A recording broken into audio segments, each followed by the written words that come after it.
Assalamualaikum warahmatullahi wabarakatuh. Selamat pagi anak-anak. Perkenalkan, nama saya Agus Lestari, Guru Teknik Instalasi Tenaga Listrik SMK Negeri 6 Balikpapan. Pada pertemuan hari ini, Bapak akan membahas materi tentang cara kerja sistem tenaga listrik. Oke anak-anakku, bertemu lagi pada pembelajaran di hari ini. Seperti yang bisa kalian lihat pada gambar, bahwa dalam sistem tenaga listrik itu dibagi menjadi 3, yaitu terdiri dari 1, pembangkit, kedua adalah transmisi, ketiga adalah distribusi. Bapak akan jelaskan satu persatu dari 3 bagian tersebut.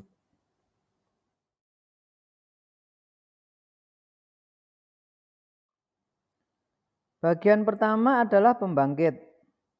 Pembangkit tenaga listrik atau terkadang disebut dengan pusat pembangkit listrik merupakan bagian yang memproduksi energi yang memiliki tugas utama menghasilkan energi. Bila digolongkan berdasarkan sumber energinya, maka pusat pembangkit tenaga listrik dibedakan menjadi 2, yaitu pembangkit tenaga menggunakan sumber energi fosil dan pembangkit tenaga menggunakan energi terbarukan. Seperti yang anak-anakku lihat pada gambar, di situ terlihat sebuah pembangkit listrik tenaga uap atau yang disebut PLTU. PLTU tergolong pembangkit listrik yang menggunakan sumber energi fosil, yaitu batu bara. Pembangkit listrik tenaga uap adalah pembangkit yang mengandalkan energi kinetik dari uap untuk menghasilkan energi listrik. Bentuk utama dari pembangkit listrik jenis ini adalah generator yang seporos dengan turbin yang digerakkan oleh tenaga kinetik dari uap panas atau kering. Contoh kedua dari sebuah pembangkit adalah pembangkit listrik tenaga air, seperti yang terlihat di gambar. Pembangkit listrik tenaga air adalah pembangkit yang mengandalkan energi potensial dan kinetik dari air untuk menghasilkan energi listrik. PLTA termasuk dalam pembangkit listrik tenaga yang menggunakan energi terbarukan. Contoh yang ketiga adalah pembangkit listrik tenaga surya atau yang disebut PLTS. PLTS adalah pembangkit listrik yang mengubah energi surya menjadi energi listrik. Ini salah satu pembangkit yang menggunakan energi terbarukan.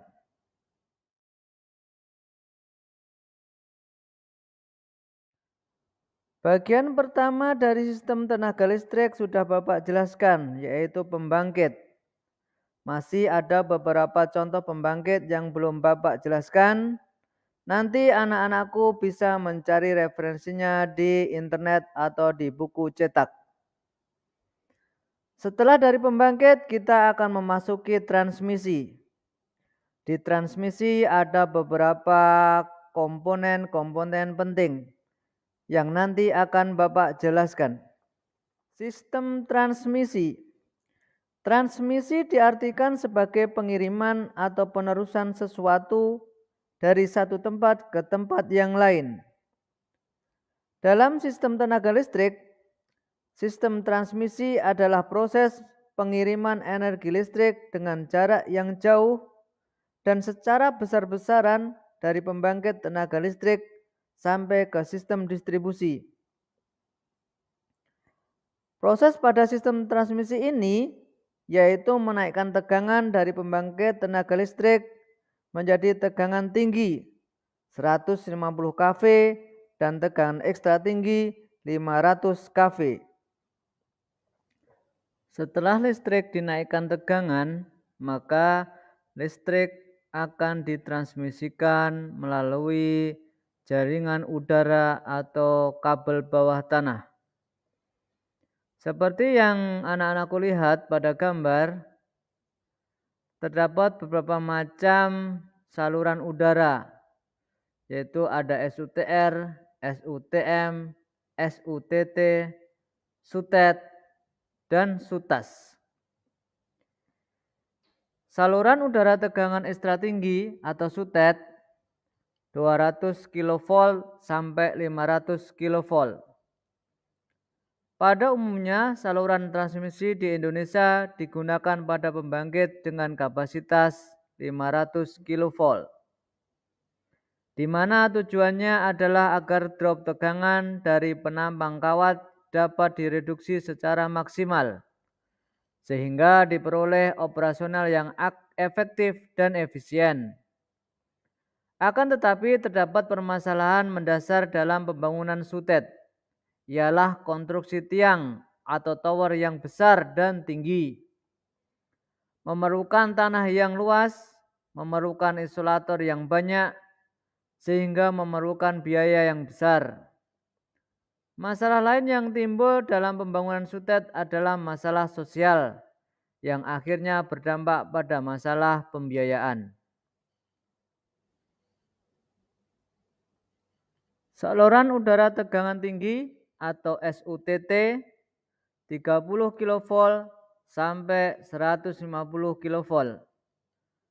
Pada saluran transmisi ini memiliki tegangan operasi antara 30 kV sampai 150 kV. Konfigurasi jaringan pada umumnya single atau double, di mana satu sirkuit terdiri dari 3 fasa dengan 3 atau 4 kawat. Biasanya hanya 3 kawat dan penghantar netralnya diganti oleh tanah sebagai saluran kembali. Apabila kapasitas daya yang disalurkan besar, maka penghantar pada masing-masing fasa terdiri dari 2 atau 4 kawat, double atau quad pole, dan berkas.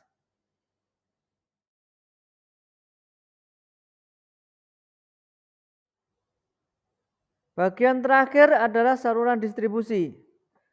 Saluran distribusi pada sistem tenaga listrik berfungsi untuk menyalurkan energi listrik langsung ke konsumen. Saluran distribusi dibagi menjadi 2 bagian, yaitu sistem distribusi primer, di mana tegangan tinggi 150 kV diturunkan tegangannya di gardu induk menjadi tegangan menengah 20 kV, yang biasa disebut JTM, jaringan tegangan menengah. Dan sistem distribusi sekunder, yaitu jaringan distribusi dari gardu distribusi untuk disalurkan ke pelanggan dengan klasifikasi tegangan rendah 220 volt per 380 volt atau dikenal dengan JTR, jaringan tegangan rendah. Mari kita simpulkan materi pada sistem tenaga listrik ini, bahwa anak-anakku sekalian, kalian sudah tahu bahwa listrik tadi dibangkitkan, macam-macam pembangkit tadi kalian sudah tahu, ada yang PLTA, ada PLTU, ada PLTS, ada pembangkit yang berasal dari fosil atau tidak terbarukan, ada juga pembangkit dengan sumber yang terbarukan, contohnya PLTS tadi ya.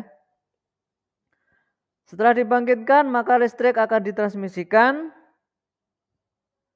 otomatis tegangan akan dinaikkan yang dari 11 kV tadi menjadi 150 kV. Kemudian di gardu distribusi maka listrik akan diturunkan lagi, ada yang menjadi 20 kV, ada yang menjadi 220 volt per 380 volt, tergantung konsumen mana yang akan dilayani.